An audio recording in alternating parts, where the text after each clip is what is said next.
Good evening and welcome. My name is Jesse Zink. I'm the principal of Montreal Diocesan Theological College here in Montreal. And I want to give you a very warm virtual welcome on this Monday evening to Montreal and to the college. In this open house this evening, I want to tell you some more about the programs that we offer at the college, who we are, and how, as a college, we may be able to help you wherever you are on your journey in ministry, in church, and in service in God's world. Before we begin, however, I just want to make two notes. The first is to say that we're using the webinar feature of Zoom this evening rather than the meeting feature. So if you can't see anybody else, that's how it's designed. You should be able to see me, and I can see that we have a nice group of people here this evening from a number of different dioceses and a couple of different time zones as well. So I'll be sure to keep ourselves to time, and we'll be done at the top of the hour, 8 o'clock here in Montreal. The other thing that I want to say is that during this evening, as I tell you about the programs that we have on offer, I want to tell you, you may have questions, you may have comments, and I want to be able to respond to those. There's two ways to get a hold of me, three ways actually, to get a hold of me during this evening. The first, and probably the best, is to use the Q&A function, which is unique to webinars. So if, while I'm talking, you have a question, just click on the Q&A button on your menu bar on your, and you can type in a question and I'll see it. Remember, chances are if you have a question, somebody else has a question as well. So feel free to ask the question and I'll be able to see it. You can also use the chat function, which is another way to type in your question.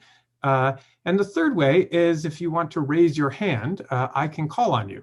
I will say that we are recording this evening to make it available for other people who aren't able to be here this evening. So if you are called on, you'll become part of the recording. If you go through the Q&A, there's a little bit more anonymity associated with that. So I want to say again, thank you for being here. And again, a warm welcome to all of you from wherever you are joining us. I have three goals this evening, really three questions that I want to answer. The first is simple. What is this place, Montreal Diocesan Theological College, often called simply DIO? I want to talk a little bit about who we are, where we are, our partners, and the kind of ministry that we're engaged in. The second thing I want to say is talk about the residential programs that we offer for ministry formation, talk about our Master of Divinity program and other programs as well, where people are formed to be leaders in the church and in the world. And then finally, I want to talk about the non-residential programs that don't require you to relocate to Montreal if you're not already here for ministerial formation. So those are the questions I'm trying to answer this evening, and I'll look forward to your questions as we go along. I see some more people are joining us just now as I'm speaking. You're very welcome, and it's wonderful to have you all here. Those of you who are just joining us, what you've missed so far is that I've said that if you want to ask a question or make a comment as I'm going along, the best thing to do is use the Q&A function or the chat function on your menu bar. You can also raise your hand and I'll call on you, although if you do that, you'll become part of the recording of this evening's session, which is fine. I just want to let you know that. So these are the questions that I'm trying to answer this evening. So let me begin by telling you a little bit about the college. Montreal Diocesan Theological College is often called simply DIO. It's not an acronym, it's simply an abbreviation of diocesan, and indeed we adopted into our web address, montrealdio.ca. We were founded in 1873 by this dapper-looking gentleman, Bishop Ashton Oxenden, who at the time was the Bishop of the Diocese of Montreal. In spite of the name of the college and the fact that we were founded by the bishop sort of made this, founded the college on his own spec. He didn't really consult with his synod. He just said, I need a college close at home so I don't have to send my people off to Bishop's University, off in the Eastern Townships. And so while we have a very close relationship with the Diocese of Montreal, we have no formal governance relationship with the Diocese of Montreal. We are a freestanding theological college within the Anglican Church of Canada. In 1880, the college first affiliated with McGill University. McGill University, of course, is one of Canada's leading English language universities, and certainly Quebec's leading English language university, right in downtown Montreal, directly across the street from where we're located. It's natural that we would have an affiliation with them. In 1914, we joined an ecumenical consortium with a couple of other theological colleges, and I'll tell you more about that. But the thing to say now is that we believe we are the oldest ecumenical theological education consortium in North America, dating back to 1914 through the inspired leadership of several lay people, actually, who thought that it was surely better if the theological colleges from the Methodists and Congregationalists and Presbyterian and Anglican traditions could work together. And for more than the last century, we indeed have found that to be precisely the case. It is better when we work together. So Dio is located within a nest of relationships, first with McGill University and then with other theological colleges, and these relationships are enduring. Most recently, in 2016, we renewed our McGill affiliation for a further period of 25 years, that is through 2040. After that, it's somebody else's problem to decide what comes after that.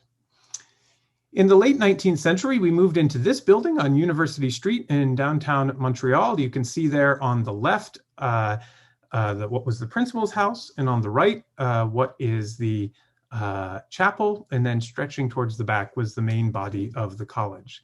This was given to us by Frederick Galt, a leading Anglican in Montreal at the time, along with an endowment. And that building is the building which we still are in today. About a decade and a half ago, the college made the decision to sell the main part of the building to McGill, and we're now located in the chapel on the right and in what was once the principal's house on the left, although, of course, these days we find most of our time spent at home talking to one another in the way that we're talking to you now. McGill, as I've said, is a wonderful university. If you're not familiar with McGill, it's located right in downtown Montreal, although when it was founded, it was more on the edge of the city. It has a wide array of departments and faculties and programs, an undergraduate college, and a large graduate and professional school as well. These days, there's not too many people sitting on the lawn. It looks a little bit more like this. But McGill University is a key part of how we do our work, and I'll say more about that in a minute. One thing I do want to say is that sometimes when I speak with prospective students, McGill has a different kind of reputation across the country. Some people see it as an elite academic institution, which it is, and are drawn to it as a result, and some people see it as an elite academic institution and are turned off as a result. What I want to say is that because of our longstanding relationship with McGill and because of our close working relationship with so many people at McGill, what we've found is that people from a wide variety of backgrounds, both in terms of age, educational background, and general success in school, we've been able to work with people from a wide range of backgrounds to help them succeed at McGill and at the college and be prepared for ministry. McGill, through the college, can be a welcoming place to a wide variety of students at varying levels of academic background and academic success. What this should make clear is that the college works with a number of different partners in order to deliver our programs and do our work. As I've just said, McGill University, and in particular the School of Religious Studies, is one of our main partners. This School of Religious Studies, the Burks Building as it's called, is located just about 200 yards away from the college, and our students are going back and forth between the Burks Building and the college all the time. And in fact, right now, you can see in my background, I only wish I was there, but this is a computer background of the Burks Library, which is that middle window right over the arched door is the Burks Reading Room. And I'll just get out of the way and you can see what the library is like. That's the theology library. There is, of course, the much broader university library to which our students have full access as well.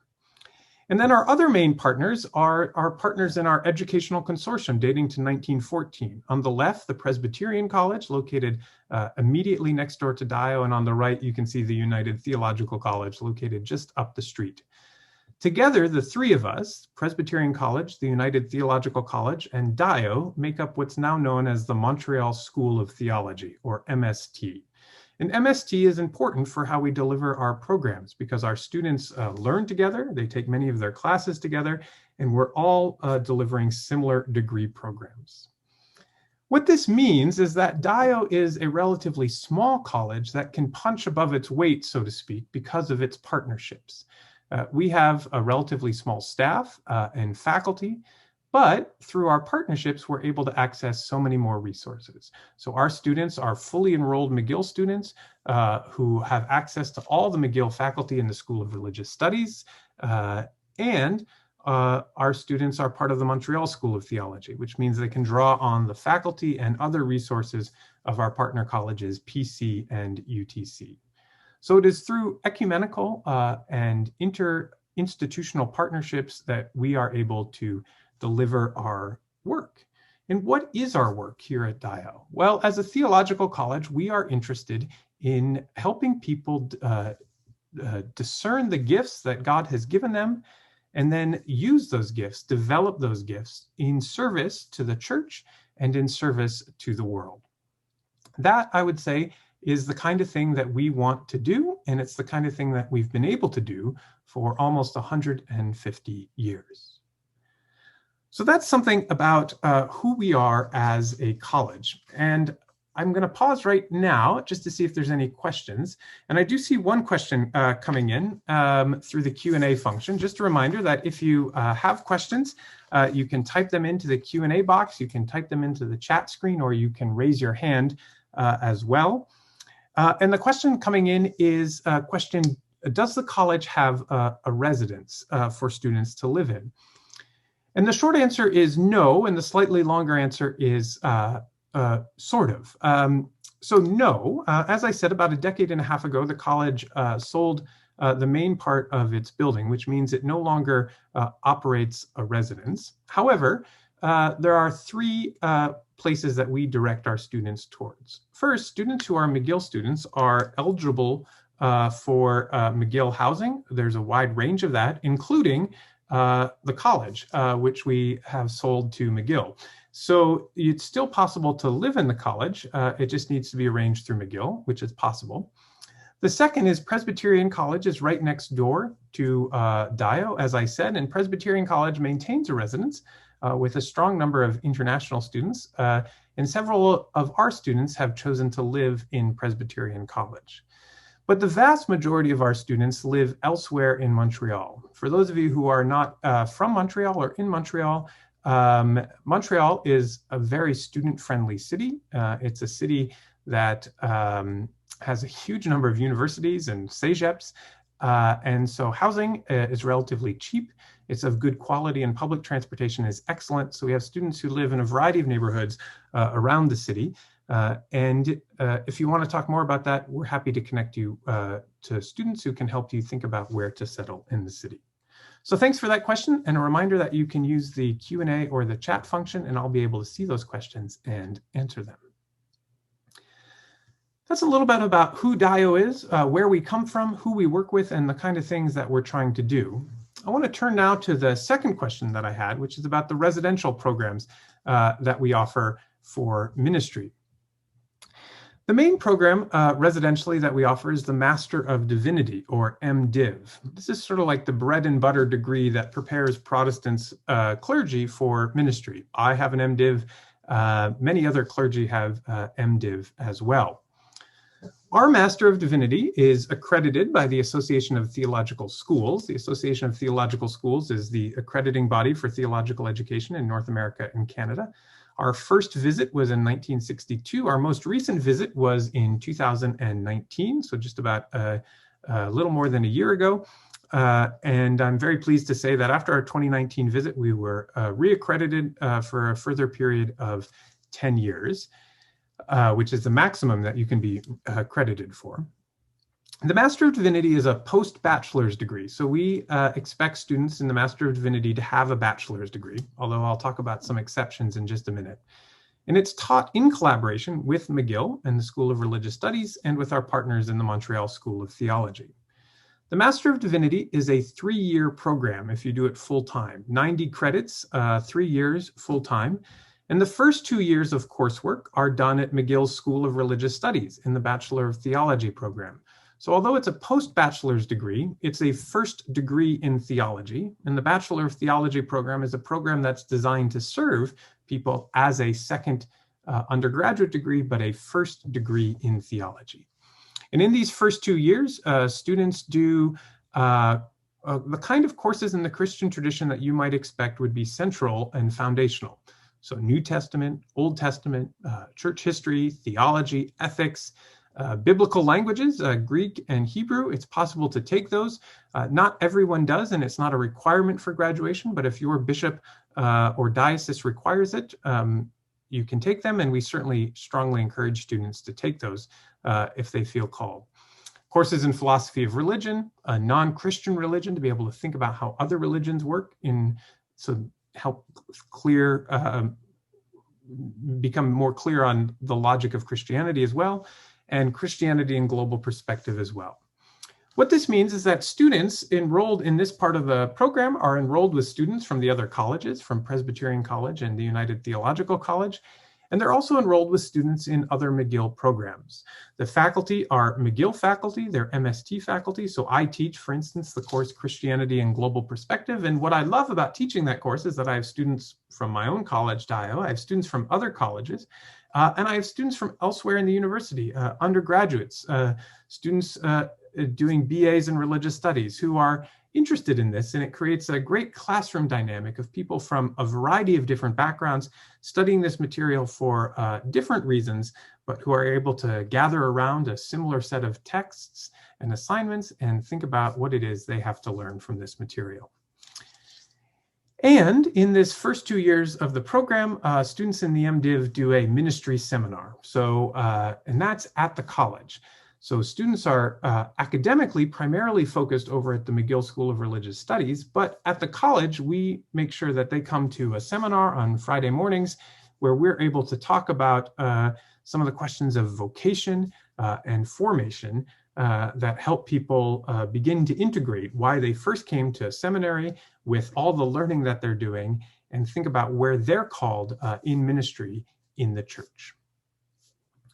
So that's the first 2 years of the program. The third year of the program is what we call the in-ministry year. It's the third year that combines a sustained church or ministry placement with courses in the arts of ministry. We've been doing something like the in-ministry year since the early 1970s, and it's a program that we do with the other colleges of the Montreal School of Theology. The way the in-ministry year is structured is that students for the course of the year, we'll have a parish or ministry placement equivalent to 40% of the credit hours of the program. For most people, this is a congregational placement, but depending on your background and the kind of ministry to which you are called, students have also been placed in other placements, nonprofit ministries, outreach ministries of various kinds. When it comes time with it, we discern with the student where best they could be placed so that they can get the learning opportunity that they need at that stage in their formation. The student is in the parish every Sunday and about 10 hours during the week, because at the same time, they're doing classroom work equivalent to 60% of their credit load. This is equivalent to 6 3-credit courses over the course of the year. And these are courses in the what you might call the arts of ministry. So preaching, mission, pastoral care, congregational leadership, education, and formation. There's also time for courses in Anglican studies. We have a course on Anglican history and theology and a course on Anglican liturgy and worship.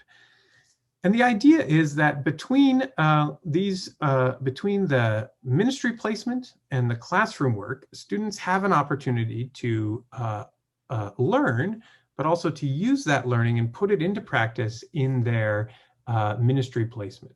So if you're learning about preaching and you have to write sermons, there's sermons that you're going to deliver in your ministry placement, and you can get feedback on them in your preaching class before you deliver them. If you're learning about pastoral care, you can learn about the theory and theology of pastoral care, but then you can put it into practice in your ministry placement. If you're learning about congregational leadership, you can learn about congregational leadership in the classroom, but then you can think about how leadership is being exercised in your ministry placement and reflect on that for your assignments. If you're learning about education and formation in the classroom, you can design and implement an education event in your ministry placement in the course of the year as part of the assignment for that class. During the in-ministry year, we also have additional workshops in pastoral care, in conflict transformation, preaching, congregational leadership, to be able to fill in some of the other things that we think are important for students to learn, but maybe don't necessarily fit into a class during the year. Another key part of the in-ministry year is the intercultural encounter.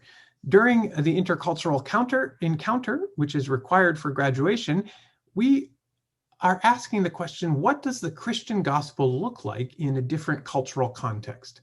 One of the most important things about ministry formation is learning about the breadth and the depth of the Christian tradition, and also learning about your own expression of Christianity and where it comes from, and why what it means to you, and what you have to offer to the rest of the church. And what we find is that when students are exposed to Christianity in another cultural context, they're able to see how their own culture shapes their expression of Christianity. Most recently, we've done a number of things to fulfill this requirement in the past, but most recently we've developed a relationship with the community of Waswanipi in the Cree Nation of Quebec. It's about 700 kilometers north of Montreal, part of the Anglican Diocese of Moosonee. Here's some pictures from our most recent trip in 2020. Last March, just before the pandemic shut everything down. You can see on the left some people in St. Barnabas Anglican Church, and on the right we were there during a cultural festival and a first stepping out ceremony, the first time that a child went on snowshoes, a key part of Cree culture and heritage in this community. So the intercultural encounter is a key part of learning during the in-ministry year. So what can we say about the MDiv as a whole? Well, it's formation for Anglican ministry and for ministry in other churches as well. And it combines rigorous academic study with an action reflection model of learning in an environment that is supportive, ecumenical, and attached to a university. All of those things we think are valuable for people preparing to be leaders in the church. We do think it's important to learn about the origins and the roots of the Christian tradition that we inherit today as we seek to proclaim the gospel afresh in this generation. And again, as I've said, some people are really attracted to the McGill name, and some people are a little bit put off by it. We have an excellent track record of working with people from a wide variety of academic backgrounds to say, hey, we can help you succeed here, set you up for success. But we also think it's important that students have opportunities to engage in ministry, to reflect on that experience, and to use the learning from the classroom in their ministry placements right away. And throughout all of it, we think it's an environment that should be supportive, ecumenical, and attached to a university as an indication of the importance of the learning. The in-ministry year for some students can function as a kind of proto-curacy, especially in dioceses that have fewer and fewer curacies. And many people ask how much this costs. Well, for our Canadian students, tuition is Canadian citizens and permanent residents, tuition is just under $4,000 a year. For international students, it's a bit more. Our college fees are about $600. And during the first 2 years of the program, students have to pay fees to McGill, although not tuition. And depending on your situation, there's a couple of variables that might be somewhere in the neighborhood of $1,500 to $2,250, which means the total cost of this is in the neighborhood of $6,000 to $8,500 Canadian dollars per year. I see a couple of questions coming in about this, so I do want to pause here and try to answer them. The first question is, do you offer financial aid? And the answer is yes, absolutely. This is the sticker price, but almost none of our students pay the sticker price because we have been blessed in the past with gifts from people, bequests from people for the purpose of supporting students preparing for Anglican ministry. And so we are able to offset generally about 50 to 80% of students' need when it comes to tuition. We also direct students in a wide variety of directions for additional funding. This can include your bishop and your diocese. If you're in Canada, it's the Anglican Foundation of Canada that is very generous towards theological students. If you're in the United States, there's organizations like the Society for the Increase of Ministry, and we have successfully directed students in all of those places in the past. So the full cost of tuition, almost no student pays the full cost of tuition, and we do have ample financial aid available to students. Another question I see coming in is, what about McGill tuition? Do you have to pay that as well? That's an excellent question, and I'm so glad that that question was asked. The answer to that question is no, you don't. A core part of our affiliation arrangement with McGill is that our students do not pay tuition to McGill University. And the reason for this is that the Burks building, this building right behind me, this library right behind me, and the building I showed you earlier, that was actually built by our ecumenical consortium and given to McGill. And so back in 1948, we made an arrangement that they could have the building and our students would enroll tuition free. So the tuition that you see there is the tuition that you pay to the college. Students who are affiliated with the college do not pay tuition to McGill. You do have to pay fees, and those fees are like student activity fees and health insurance. And that's where, depending on your situation, the number can be higher or lower. It can be actually quite low, depending on your situation. But students do not pay tuition to McGill. What that means, especially importantly for international students, is that our international tuition of about $5,700 a year is about 1/3 of McGill's international tuition. So international students in particular can save quite a lot of money. And the final question I see is about immigration.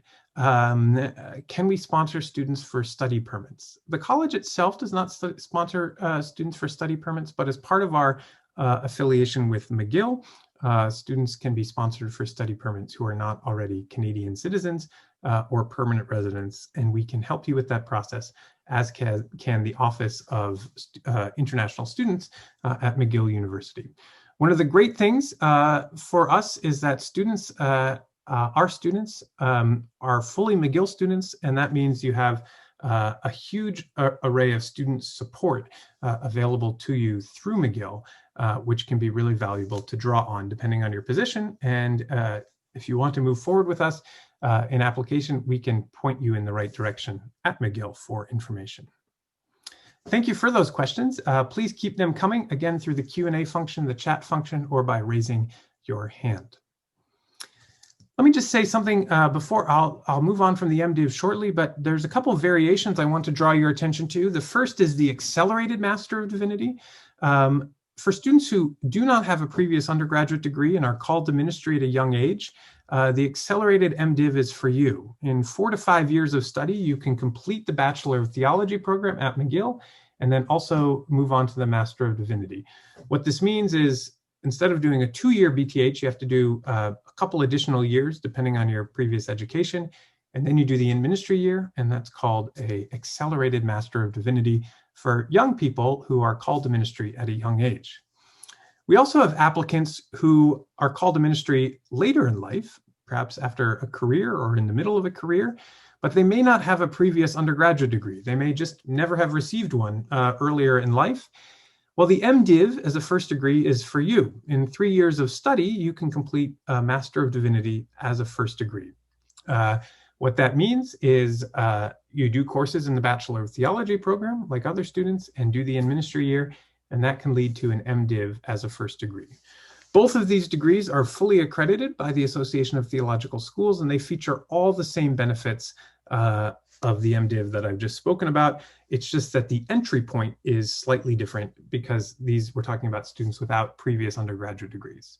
So if this is for you, don't feel, if you're called to do a Master of Divinity, don't feel you need to go out and complete an undergraduate degree before you can apply to the MDiv.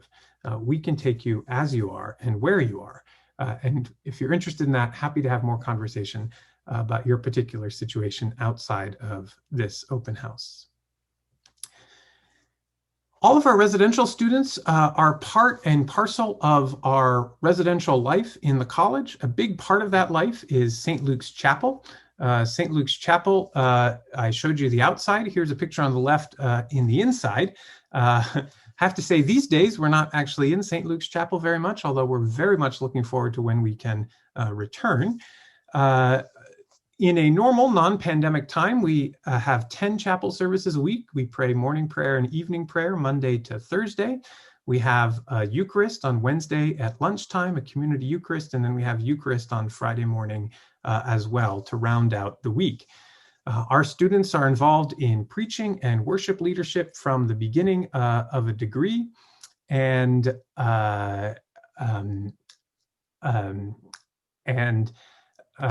have all opportunities to practice. We want St. Luke's Chapel to be a safe place to make liturgical mistakes, a safe place liturgically to try new things as well.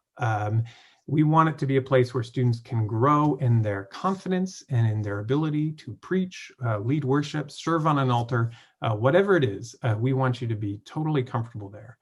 We use both French and English worship resources, and we use resources from the Book of Common Prayer in the United States and the Book of Alternative Services here in Canada as well. I see a couple more questions coming in, and I'll get to them in just a moment. But let me tell you as well about our community life in the college. We have, after our Eucharist, we eat together. So on Wednesdays, we eat around the altar in the Eucharist, and then we eat around the lunch table as well. And on Fridays, we gather for Eucharist in the morning, and then we have breakfast afterwards together.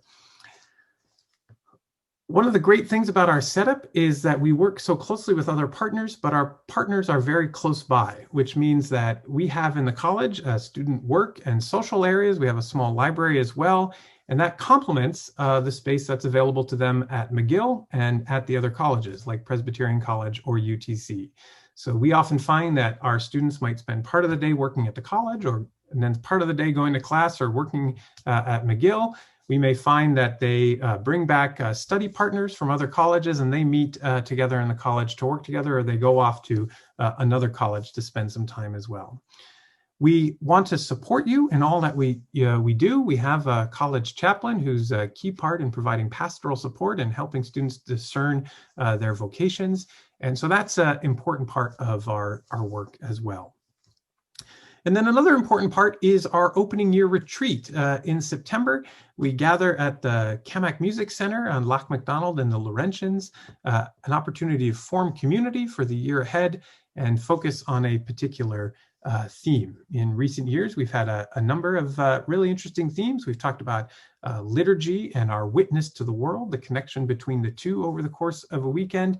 The picture there on the right, you can see is the most recent retreat we were able to have in person in 2019, led by the retired Bishop of Western Massachusetts. You can see him there in the middle, Gordon Scruton, who has led a weekend retreat on spiritual practices for sustainable ministry. So we want to ensure that our students have the kind of grounding in their relationship with Christ that will allow them to have a sustainable ministry through all the ups and downs that come. And of course, there's lots of opportunities for relaxation, getting to know one another, music, canoeing, and swimming as well.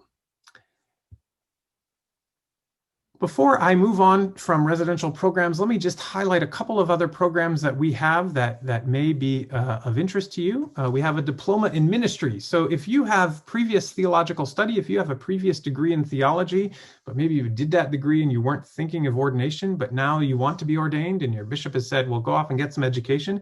The diploma in ministry is a one-year program. You just do the in ministry year as a standalone award, and it allows you to focus on the action, reflection, practical skills of ministry get a parish placement under your belt as well. We have a Master of Sacred Theology as well, offered in conjunction with McGill, known by its Latin initials, the STM. It's a degree for people, for those with previous theological studies. So if you've done a previous theology degree and you want to have further academic study of theology, perhaps as continuing education because you're engaged in ministry now, or because you're interested in maybe doing a doctorate sometime down the line, the STM may be a program for you. Happy to say more about that if that is of interest to you.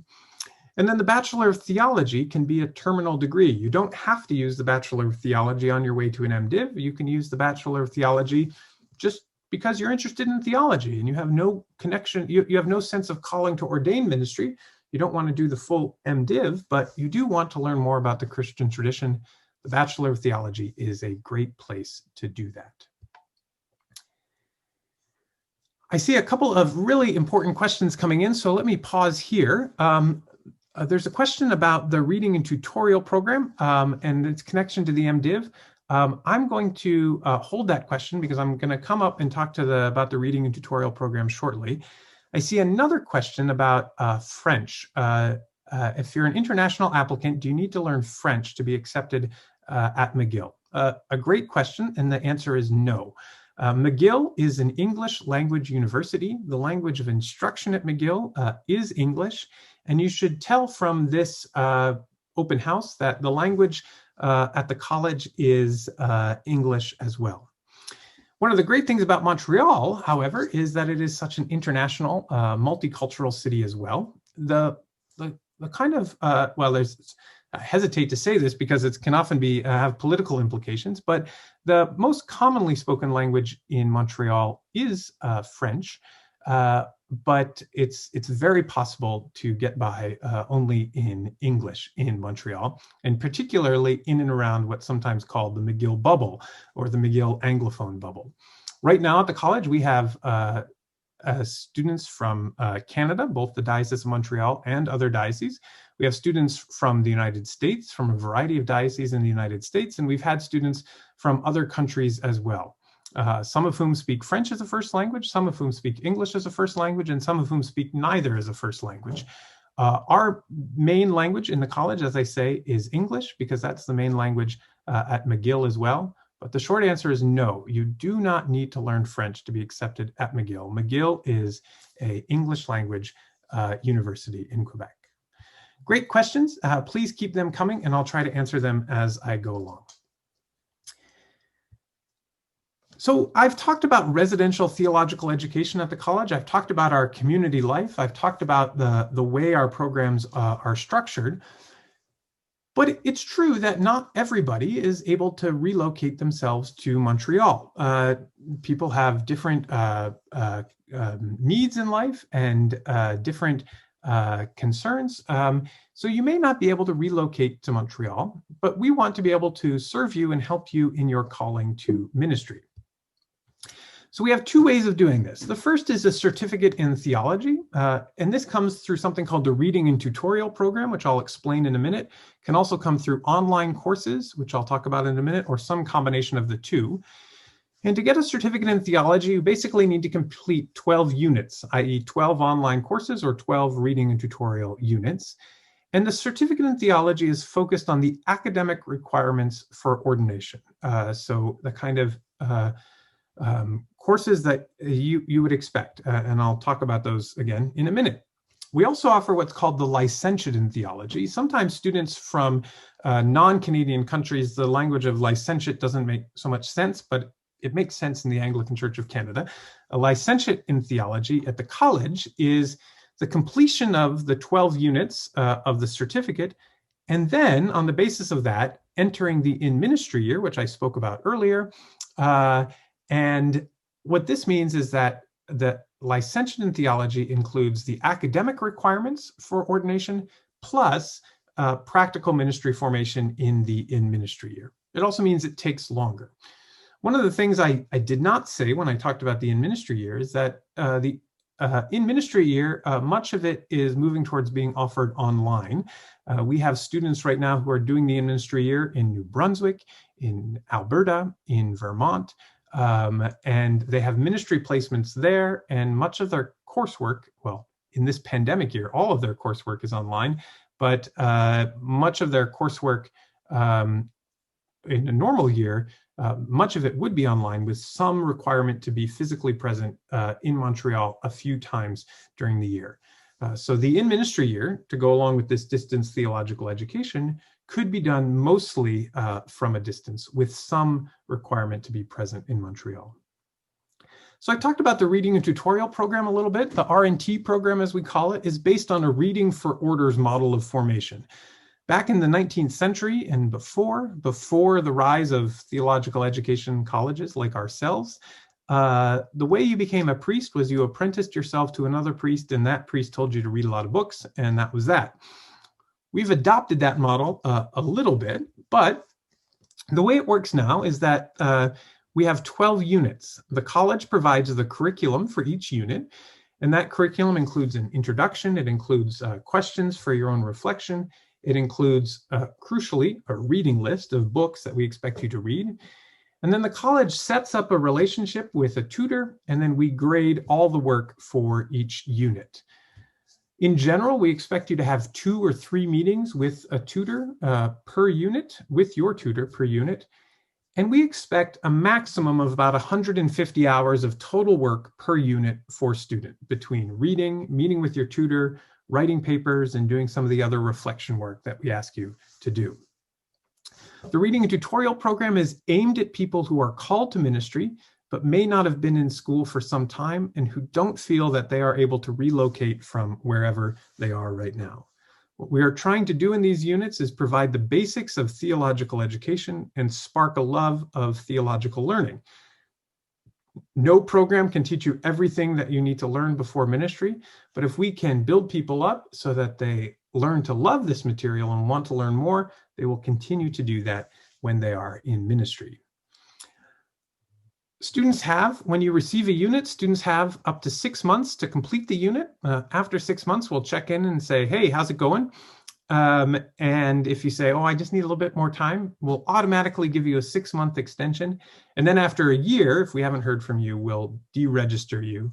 And you can always re-register, but there's a small fee that you need to pay. This is just a way to encourage people to stay the course and keep moving. I should say, although we give you up to 6 months, some students do these units much faster. They might do a unit in 2 months, for instance. We've had some that have done it even faster than that. The key thing about the reading and tutorial program is that you can work at your own pace and you do not need to be located in Montreal. We have students in this program in the United States. We have students in this program in a couple of different time zones and different dioceses in Canada. So this program can be for you regardless of where you are.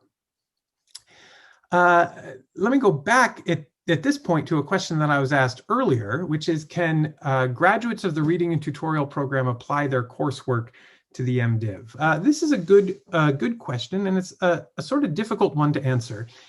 In general, the reading and tutorial program is separate from our residential programs, and that's because the reading and tutorial program is a program purely of the college, whereas our other programs are related to McGill, etc. The other thing to say about that is that these programs are trying to do different things. Courses in the Master of Divinity program are pretty comprehensive. They cover quite a lot in the course of each course. Of course, they're not going to, again, teach you everything you need to know, but they will teach you a lot. Courses in the reading and tutorial program are not nearly as comprehensive. That doesn't mean they're not as good. It just means that they're realistic about what a student is able to accomplish in the time that they have, especially since they're doing this program while also living a life, no doubt, and they may not be able to invest as much time in them. However, that being said, there certainly is precedent for taking students' previous work in the Certificate of Theology program and transferring some of it over to the Master of Divinity program. We do that on a case-by-case basis, and I can say more about that outside this meeting if you have questions about it. Because what may be behind this question is that some students begin thinking they want to do a non-residential program. They can't move to Montreal, and then their life changes and they decide they do want to come to Montreal. And so it's an opportunity to, and so we don't want them to lose credit for the work that they've already done. I'll just show you here on the screen what we have, the units of the reading and tutorial program. So in part 1, 6 units, the Christian gospel in the contemporary world, reading the Bible, from Jesus of Nazareth to Jesus the Christ, creeds, councils in the early church, Christian theology, Christian ethics, history and theology of worship. And we expect for the assignments that are submitted to the college about 3,000 words of writing to submit per unit, in addition to the meetings you have with your tutor. Part 2 of the program, 6 units as well, Christian mission in a global world, Old Testament exegesis, New Testament exegesis, renewal and reformation in Christian history, world religions, imagination and apologetics, and a little bit more writing for the assignments for these units in the second half of the program. I see a question coming in, a question about research resources. What research resources do folks in this program have access to? A great question. And this points out some of the differences between our residential programs and our non-residential programs. Students in the MDiv program have access to a wide range of library resources through McGill University and through the colleges as well. And they often need that wide range of resources because assignments are dedicated not only to regurgitating, rehashing what you've learned in class, but extending that knowledge through research in new directions. In the reading and tutorial program, we're aware that students may not have access to that. And students in the reading and tutorial program are not enrolled at McGill University because they're not here in Montreal. And so the assignments for this are assignments that can be completed entirely by reading what's on the assigned list for each unit.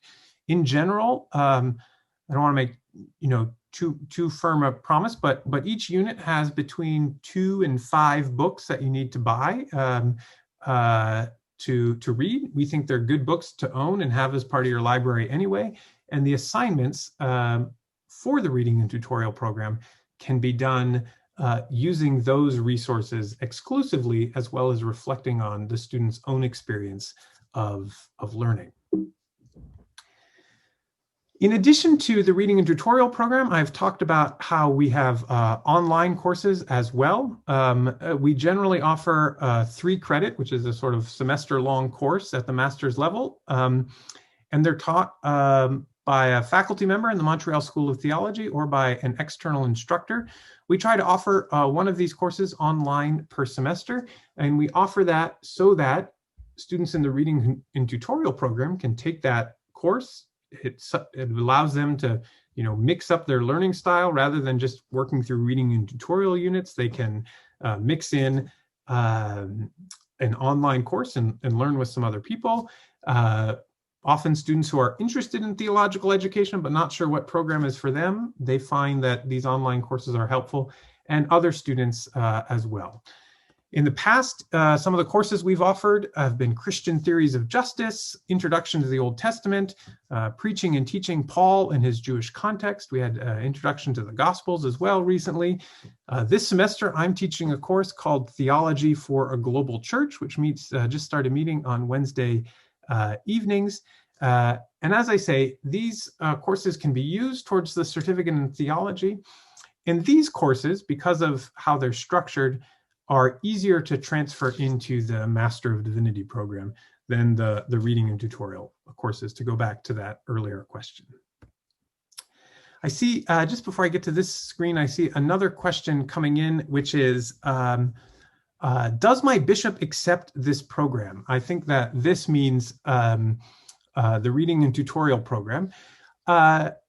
The short answer is I don't know, because different dioceses and different bishops have different requirements. What I can say is that we have a long track record of people being ordained after having completed the reading and tutorial program. And if your diocese is a diocese that hasn't ordained somebody from that, maybe because they've never had one, I'd encourage you to talk to the bishop or the commission on ministry or whoever your contact is, or I'd encourage you to talk to us and I can talk to them, which is something that I've done a lot of. Explain the program and explain why it may be the right program for you as you prepare for ministry. The final thing to say about our non-residential options is that in recent years, the college has begun to offer a lot of non-credit online courses at an adult education level for individuals and groups. We've had individuals and groups who've gotten together either online or in person to learn on the course and then discuss it afterwards. And we found that these courses have really grown. We've done, in the last couple of falls, we've done 5-week courses on the Gospels of Matthew, Mark, and Luke. Last year, I did a course on reconciliation. This semester, during Lent, we have a course coming up called Anglican Origins, Uncovering the Roots of Our Tradition, beginning on February 23rd for 5 Tuesday evenings from 7 p.m. to 8:30 p.m. Montreal time, taught by my colleague, Hilary Bogart-Winkler, our Director of Pastoral Studies. So these are non-credit courses. They don't lead to any kind of degree, but maybe you're just interested in learning a little bit more. This is a low commitment kind of way to get into that. And there's no homework either, and no written assignments you need to submit. So we're thinking about how we can use the online medium for students who cannot make it to downtown Montreal, but still want to learn more about the Christian tradition. And we also offer a variety of workshops, many of them online. We have one coming up on conflict transformation in congregations, coming up in a couple of weeks on a Friday, meeting for a couple of hours during a day on Zoom. These are oriented towards lay and ordained people in congregations who may need a little bit of additional education on particular subjects. So as I wrap up, and I want to say thank you to all of you for being here, and I want to say thank you as well for your questions. I want to leave you with a couple of questions to consider, because I'm sure many of you are at different points on your education journey. You may be thinking about ordination, either to the diaconate or to the priesthood. You may not be interested in ordination, but wanting to grow as a follower of Jesus Christ as well. We want to help you. We want to help you on that journey. And I'll conclude this evening by giving you my contact information so you can be in touch with me. But I would encourage you to consider some questions as you think about what the path forward for you is. Obviously, one question is, am I able to relocate if you're not already in Montreal? Is it possible for me to think about moving to a different city? Let me just say, Montreal is an incredible place to live. It's super friendly to students of all ages, incredible art scene, great opportunities to be outside, wonderful facilities for families, for young people, for people of all ages. It's a great city to live in. So whether or not you are able to relocate, a broader question you might ask is, how does the setting of my theological education relate to the content and shape the content of my theological education? One of the things we love about being in Montreal is that Montreal is really a city on the vanguard of both religious pluralism in our world and also secularism in our world. There are a large number of Montrealers who have no idea what Christianity or religion is about or why you would bother with it. And there's also a large number of Montrealers who are deeply invested in their religious tradition, whether it's Christianity or more often another tradition.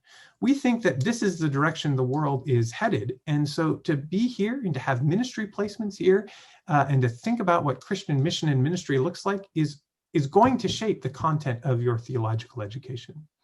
But let's say you can't relocate as well. You're a person who it's not reasonable to think that. Well, you have an opportunity to think about how if you're in a place you've been for some time, how you can look at that place in a new way through the lens of your theological education. Another question to think about is what investment in my education and formation am I able to make right now? And this investment takes many forms. There's a financial investment, of course. There's an investment of money. All of these programs cost money, but there's a time investment as well. You can't just wake up one day and say, I want to get ordained a priest and be ordained a priest the next day. And I really encourage prospective students to think in terms of investment.